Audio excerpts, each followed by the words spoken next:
नमस्कार, मैं हूं हरिशंकर व्यास। सेंट्रल हॉल में आपका स्वागत है।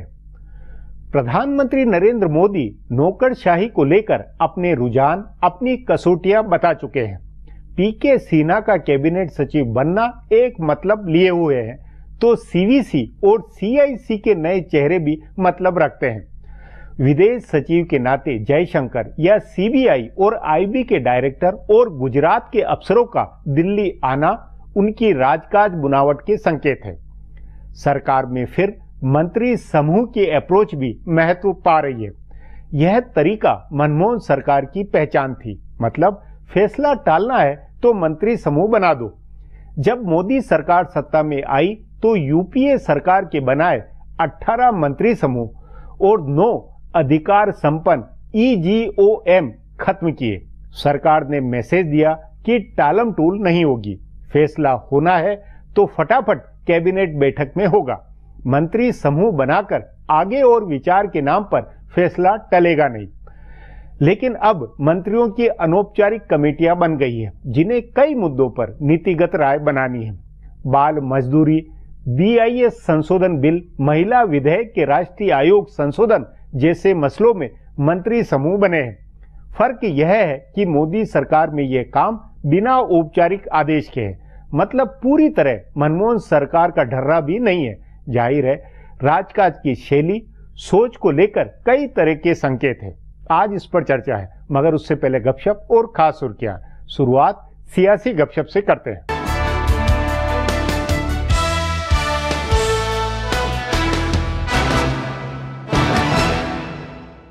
कांग्रेस उपाध्यक्ष राहुल गांधी को अब अपनी पार्टी के असली कामकाज को समझने का मौका मिल रहा है। पहले जब वे ज्यादा सक्रिय नहीं थे, तब एकाध नियुक्तियों या बदलावों के निर्देश देते थे, जिस पर सोनिया गांधी अमल करा देती थी। लेकिन अब जब वे खुद सब कामकाज संभाल रहे हैं, तो AICC मुख्यालय से लेकर प्रदेश मुख्यालयों तक पार्टी की गुटबाजी और नेताओं का झगड़ा सुलझाना पड़ रहा है। उन्होंने तरुण गोगोई और हेमंत बिस्वा शर्मा को बुलाकर दिल्ली में पंचायत कराई, लेकिन दोनों का झगड़ा नहीं सुलझा। असम में ठेका देने के लिए अमेरिकी कंपनी से रिश्वत लेने का मामला सामने आया, तो गोगोई समर्थकों ने उसमें हेमंत बिस्वा शर्मा को लपेट दिया। वे सफाई देते हुए घूम रहे हैं। इसी तरह पंजाब में अपने बनवाए प्रताप सिंह बाजवा को बचाने में राहुल कई महीनों से लगे हैं, लेकिन अब इस मसले पर पार्टी टूटने तक की चर्चा शुरू हो गई है। सो वे नई नियुक्ति करके कैप्टन अमरिंदर सिंह को मनाएंगे। ओडिशा में राहुल ने पिछले साल प्रसाद हरिचंदन को प्रदेश अध्यक्ष बनवाया था, लेकिन पार्टी के 16 में से करीब 12 विधायक उनके खिलाफ मोर्चा खोले हुए हैं। उन्हें हटाने की मांग हो रही है।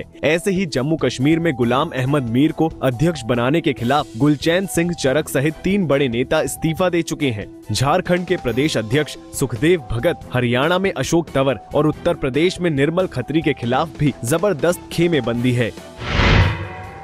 केंद्र सरकार भूमि अधिग्रहण बिल में बदलाव करने को तैयार हो गई है। इसमें यह प्रावधान जोड़ा जा रहा है कि अगर राज्यों की सरकारें चाहें तो वे अपना भूमि अधिग्रहण बिल बनाएं, और अगर वे चाहें तो उसमें वे सारे प्रावधान जोड़ सकते हैं जो 2013 में यूपीए की सरकार के बनवाए बिल में हैं। राज्यों की सरकारें चाहें तो वे किसान की सहमति और सोशल ऑडिट के प्रावधान को जोड़ सकती हैं। केंद्र सरकार उसको मंजूरी दे देगी। इसका अर्थ है कि केंद्र सरकार परोक्ष रूप से कांग्रेस की मांगों को मानने के लिए तैयार हो गई है। हालांकि 5 साल तक परियोजना नहीं शुरू होने पर किसानों को जमीन लौटा देने के प्रावधान पर गतिरोध बना रहेगा, क्योंकि कई राज्यों की सरकारों का कहना है कि परियोजना शुरू होने में किसी न किसी वजह से समय लग जाता है। ऐसे में या तो 5 साल की अवधि को बढ़ाकर 10 साल किया जा सकता है या इसे हटाया जा सकता है। जानकार सूत्रों का कहना है कि सरकार नए संशोधन को मसौदा बिल में शामिल कर देगी। अगर सरकार इस बिल को संसद के मौजूदा सत्र में नहीं पास करा पाती है तो वह संशोधित मसौदे का अध्यादेश जारी करेगी, जो कि इसी मसले पर चौथा अध्यादेश होगा। इससे पहले सरकार ने एक बार भूमि बिल में 9 संशोधनों का अध्यादेश भी जारी किया था।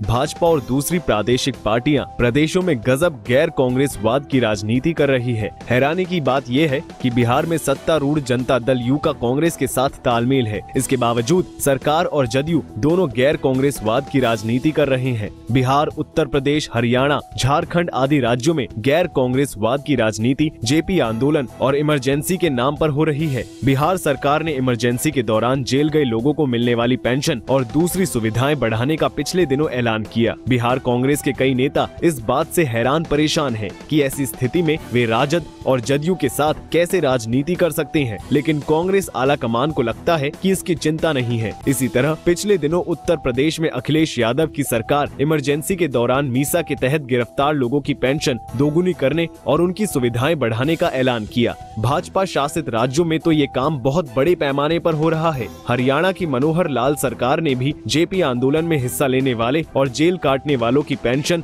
सुविधाएं आदि बढ़ाई हैं और इसका खूब प्रचार किया है। इस कड़ी में सबसे नया राज्य झारखंड है। वहाँ भी रघुवर दास की सरकार ने जेपी के सिपाहियों की पेंशन बढ़ा दी है, साथ ही उनको मिलने वाली सुविधाओं में भी इजाफा किया है। अब आज की सुर्खियां ये लीक से कुछ हटकर है और इनसे देश की दशा दिशा को बूझ सकेंगे।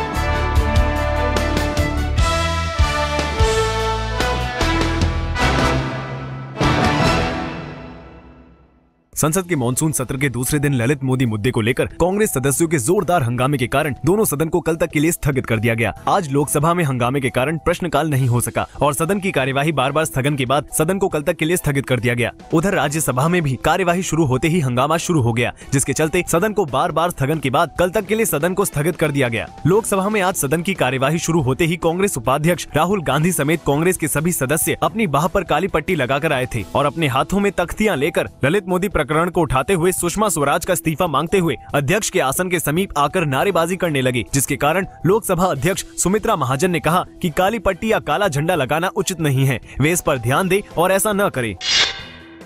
ललित मोदी मसले और व्यापम घोटाले पर कांग्रेस समेत विपक्षी पार्टियों द्वारा विदेश मंत्री सुषमा स्वराज, राजस्थान की मुख्यमंत्री वसुंधरा राजे और मध्य प्रदेश के मुख्यमंत्री शिवराज सिंह चौहान के इस्तीफे की मांग को पार्टी ने आज सिरे से खारिज कर दिया। आज भाजपा संसदीय दल की बैठक में पार्टी के नेताओं को इन मुद्दों पर कांग्रेस के दुष्प्रचार अभियान का सक्रियता के साथ पर्दाफाश करने को कहा गया। संसदीय दल की बैठक में प्रधानमंत्री नरेंद्र मोदी ने कहा कि भाजपा सांसदों को सरकार के कामों पर गर्व होना चाहिए। भाजपा के राष्ट्रीय अध्यक्ष अमित शाह ने पार्टी सांसदों से कहा कि पार्टी के नेतृत्व में सभी राज्यों में ईमानदारी से अच्छा काम हो रहा है और हमने कुछ भी गलत नहीं किया है। भाजपा के वरिष्ठ नेता व केंद्रीय मंत्री मुख्तार अब्बास नकवी ने बैठक के बाद पत्रकारों से कहा कि भाजपा संसदीय दल की 45 मिनट चली बैठक के दौरान सुषमा स्वराज ने भाजपा सांसदों को कहा कि उन्होंने आईपीएल के पूर्व प्रमुख ललित मोदी को मदद की कोई पेशकश नहीं की।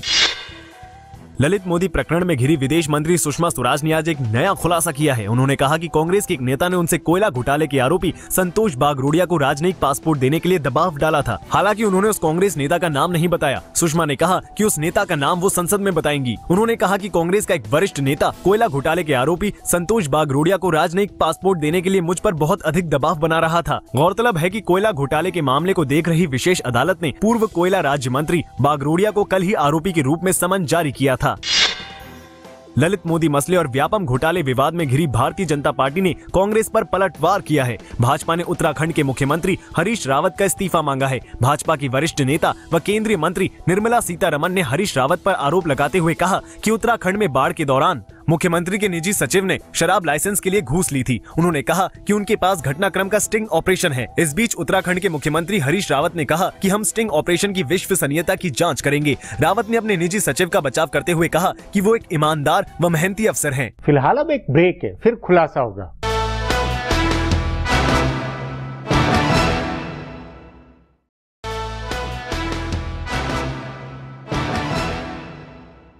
एक एक कर अब ऐसी कई नियुक्तियां हो गई है जो नरेंद्र मोदी की कसौटियों, उनकी सोच को दर्शाती है। सरकार में बाहर से एक्सपर्ट लाने, जवाबदेही फिक्स करते हुए काम लेने की कई उम्मीदें अब हाशिए में है। अफसरशाही के मामले में लकीर के फकीर की अप्रोच साफ है। इस पर आगे चर्चा करें उससे पहले देखें मेरा ये खुलासा।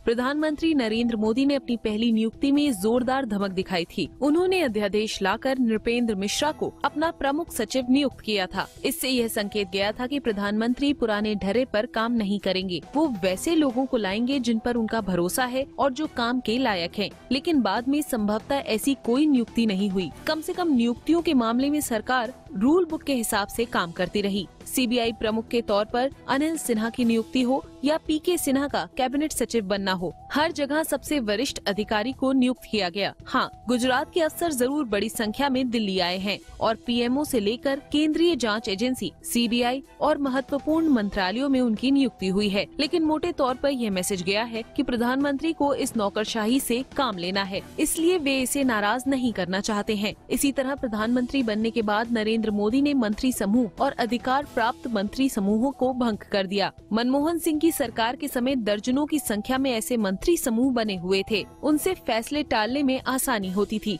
जिन मुद्दों पर फैसला नहीं करना होता था उन्हें मंत्री समूह के पास भेज दिया जाता था। इसलिए जब मोदी ने उन्हें भंग किया तो यह संदेश गया कि सरकार फैसले करने आई है, उन्हें टालने नहीं आई है।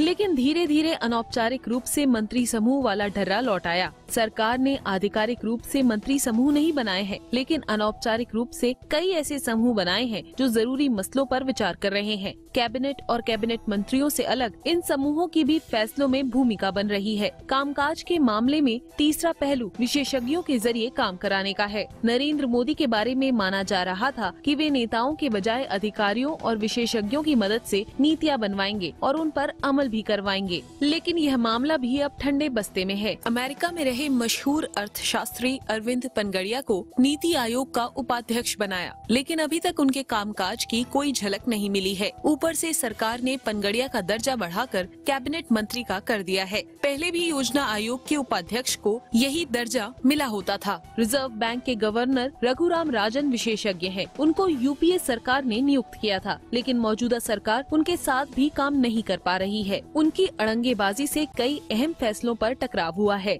डीवी सदानंद गौड़ा की जगह प्रधानमंत्री मोदी ने सुरेश प्रभु को रेल मंत्री बनाया, लेकिन 10 महीने बाद भी रेलवे में किसी क्रांतिकारी बदलाव का संकेत नहीं दिख रहा है। हालांकि प्रधानमंत्री का अब भी नौकरशाहों और विशेषज्ञों से मोह भंग नहीं हुआ। उनको अब भी उम्मीद है कि इनके जरिए नतीजे दिए जा सकते हैं। तभी आज भी वे अधिकारियों के साथ नियमित बैठक कर रहे हैं। उनके लिए लक्ष्य तय किए जा रहे हैं और नतीजे हासिल करने की कोशिश चल रही है। सिर्फ इसी स्तर पर बदलाव की कुछ झलक मिल रही है, लेकिन जब तक इससे नतीजे नहीं निकलते हैं तब तक इस पर पूरी तरह से भरोसा नहीं किया जा सकता है।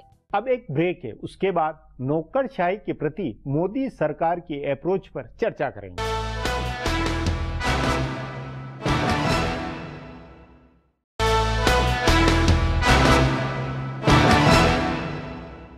चुनाव प्रचार के वक्त यह हाइप बनी थी कि मंत्रालयों का पुनर्गठन होगा, बाहर से प्रोफेशनल व चमत्कारिक लोगों का सरकार में रोल बनेगा, लीक और ढर्रे से हटकर सरकार में फैसले होंगे। जाहिर है नौकरशाही के प्रति नई सोच का अनुमान था। आज क्या स्थिति है, इस पर चर्चा के लिए आज मेरे साथ वरिष्ठ पत्रकार प्रभु चावला है।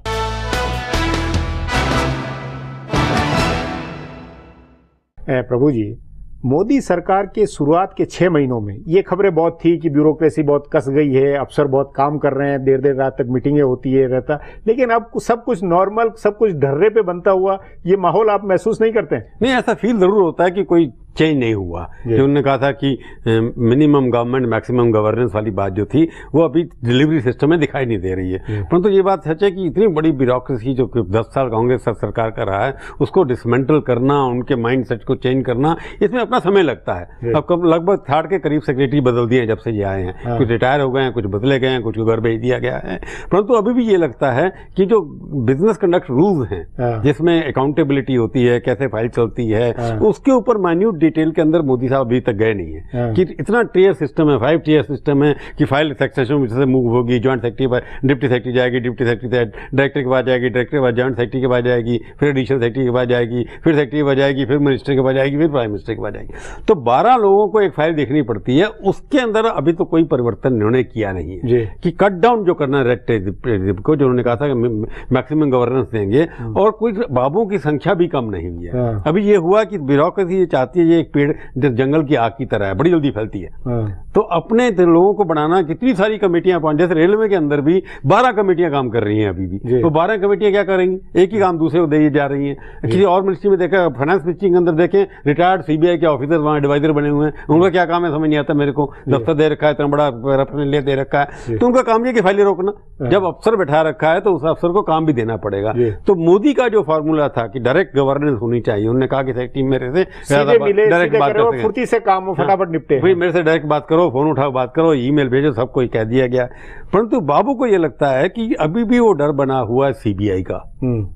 नहीं, तो उसके लिए भी, उसको भी आश्वस्त करने के लिए सरकार ने बहुत काम तो बहुत नहीं, अभी तक एक सुप्रीम कोर्ट की जजमेंट आई है जिसके अनुसार की परमिशन लेनी नहीं पड़ेगी सरकार की अगर किसी को ऑपरेट करना है। तो उसे डरे हुए हैं कि आज से 5 साल बाद जब सीएजी की रिपोर्ट आनी शुरू हो जाएगी 2 साल के अंदर हमारे ऊपर, तो गवर्नमेंट ने अभी ब्यूरोक्रेसी ढीली इसलिए पड़ रही है, काम करना चाहती है, टाइम पर आती है, फाइलों का डिस्पोजल हो रहा है, परंतु फैसले इतनी जल्दी नहीं हो रहे क्योंकि सीबीआई, उनको ये लगता है कि ये सरकार इस परिवर्तन में लाए कि हमारे को सिक्योरिटी दे, जो ईमानदारी से काम करता है उनको प्रोटेक्शन मिलेगी, जो बेईमान है उनको निकाल दिया जाएगा। तो उस दिशा के अंदर अभी भी ब्यूरोक्रेसी डर रही है। नहीं, पर आपको नहीं लगता प्रभु जी कि ये इस तरह के डर और इस तरह के बहाने पिछले 20-30 साल से लगातार अपन देखते आ रहे हैं, हर प्रधानमंत्री हर उसमें ही आता है, व्यवस्था को बहाने नहीं, पहले तो उनको प्रोटेक्शन थी। नहीं, तो प्रोटेक्शन रहते हुए भी काम क्या होता है? पहले 5 साल पहले यूपीए के 5 साल अगर आप कर देख रहे हैं, बड़े अच्छे काम हुआ, तभी जीत कर गए। पहले 2 साल यूपीए 2 के तब भी अच्छे देखें। अब जो 2011-12 के ग्रोथ के फिगर्स अब आए हैं, बड़े अच्छे आए हैं। तो जब अटल जी छोड़ के गए थे उसका फायदा यूपीए 1 ने उठाया, जो यूपीए 2 छोड़ गए उसका पहला 1 साल इनको लगा, अब इनकी सरकार का काम है। परंतु ब्यूरोक्रेसी का जो बात कर रहे हैं कि वो अपने ढरे पर इसलिए आ गई हैं कि उनको लगता है कि स्ट्रांग प्राइम मिनिस्टर हमारा है, परंतु हमारे को प्रोटेक्शन कौन देगा? ये कि नियुक्तियां जितनी हुई है, कैबिनेट सेक्रेटरी से लेकर सीबीआई से लेकर और सीवीसी से लेकर तमाम इन नियुक्तियों से क्या पैटर्न निकल के आता है, क्या अप्रोच समझ में आती है? नहीं, कैबिनेट सेक्रेटरी सीनियर मोस्ट उन्होंने क्या, उसमें कोई इधर उधर वो नहीं किया, मतलब बिल्कुल पहले वाले को रिटेन करके रखा। उसे लगता है कि कैबिनेट सेक्रेटरी अगर सीनियर मोस्ट रखेंगे तो बाकी आईएएस ऑफिसर चाहेंगे हमारा भी चांस आ सकता है, तो उन्होंने डिस्टर्ब नहीं किया। था लगता था कि बाहर से लेके आएंगे, गुजरात का आएगा, यहाँ से आएगा, वो सब नहीं किया उन्होंने। हालांकि गुजरात से 12-13 सेक्रेटरी गवर्नमेंट ऑफ इंडिया में आ चुके हैं, परंतु वो मेरिट पे आए होंगे। परंतु जो आपकी बात है कि पैटर्न ये बड़ा निकलता है कि स्क्रूटनी ज्यादा हो रही है, अच्छा, जांच पड़ताल ज्यादा होकर फैसला हो रहा है। अब जोड़ तोड़ के कई जो वैकेंसी खाली पड़ी है, साइंटिफिक लेबोरेटरीज है, कम से कम 40 वैकेंसी खाली पड़ी है, बैंकों के 5 चेयरमैन अभी भी अपॉइंट होने। तो अब मोदी जी को लगता है जो भी अपॉइंट डिले होगी, परंतु उसमें सिफारिश किसी मंत्री की अब नहीं चल रही या किसी बड़े इंडस्ट्री की नहीं चल रही। परंतु ओवरऑल मेरे को ये लगता है कि वो अभी भी मोदी सरकार जो है ब्यूरोक्रेसी के मामले में अभी तरह पूरी बनी नहीं है।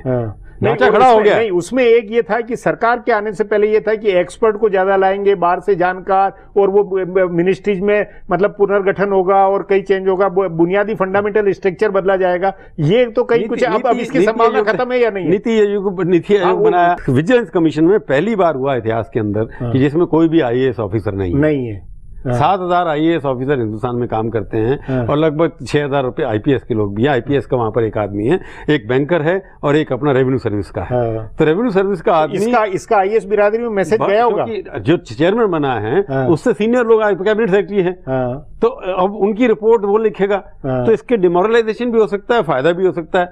पर मेरे को लगता है कि आईएएस बिरादरी ऐसी है, ये कदम जो सीवीसी उठाया है, इतना बड़ा रिस्क लिया है। मोदी साहब की अपनी कोई प्लानिंग होगी, उसके अंदर उनका दृष्टिकोण होगा, सबने मिलकर के बनाया है, यूनानिमिटी के लिए बना है। तो ये बदलाव जरूर आ रहे हैं। जैसे प्लानिंग कमीशन एक झटके में खत्म कर दिया, जिस तरह सीवीसी नॉन आईएएस बना दिया उन्होंने, तो वो एक्सपेरिमेंट कर रहे हैं। नहीं, लेकिन देखिए, एक तरफ नौकरशाही की अपनी सोच है, लेकिन प्रधानमंत्री अपनी सोच को, जो सोचा था प्रधानमंत्री बनने से पहले, उस सोच को कितनी अफसरशाही में या राजकाज के मामले में कितनी इंप्लीमेंट कर पाए? मेरे को लगता है राजकाज के थिंकिंग में उतना परिवर्तन जितना नहीं आया जितना होना चाहिए था, जो मोदी जी चाहते थे। पर मोदी जी क्योंकि बारीकी में नहीं गए कि अगर उनसे ज्यादा काम कराना तो फिर जॉइंट सेक्रेटरी की जब एलिमिनेट करो कुछ लोगों को बीच में, मतलब बीच की जो बीच की कड़ियां जब तक एलिमिनेट नहीं करोगे तब जब तक कौन फाइल में। मोदी चाहते हैं मेरा ये काम होना चाहिए, तो काम होने के लिए कंडक्ट रूल्स हैं, बिजनेस रूल्स हैं, उसके अनुसार से फाइल चलेगी। मोदी चाहे बुलेट चलनी शुरू हो जाए, बुलेट ट्रेन ब्यूरोक्रेसी में नहीं चल सकती, वहां पर तो पैसेंजर ट्रेन नहीं चलेगी, बिजनेस रूल वाले से ही चलेगी जो कि बदला नहीं जा रहा। वहां तो पैसेंजर रूल ट्रेन चलती रहेगी, हर स्टेशन पे रुकेगी जाकर। इतने सारे स्टेशन है, डेस्टिनेशन यहाँ से दिल्ली बॉम्बे जाने के जितने स्टेशन है, हर स्टेशन पे ब्यूरोक्रेसी और रोक के बैठ जाएंगे। अगर बुलेट चलानी है तो बीच के जितने भी गाड़ी है स्टेशन छोटे मोटे सब बंद करने पड़ेंगे। जी प्रभु जी, बातचीत को यहीं समाप्त करेंगे। प्रोग्राम में आने के लिए बहुत बहुत धन्यवाद सब। हमारा प्रोग्राम अब यहीं खत्म होता है। आग्रह है कि प्रोग्राम पर अपनी राय hsvyas@nayaindia.com पर ईमेल करके बताएं या hsvyas@twitter पर जाहिर करें। सो अब फिर कल मिलेंगे इसी चैनल पर इसी समय।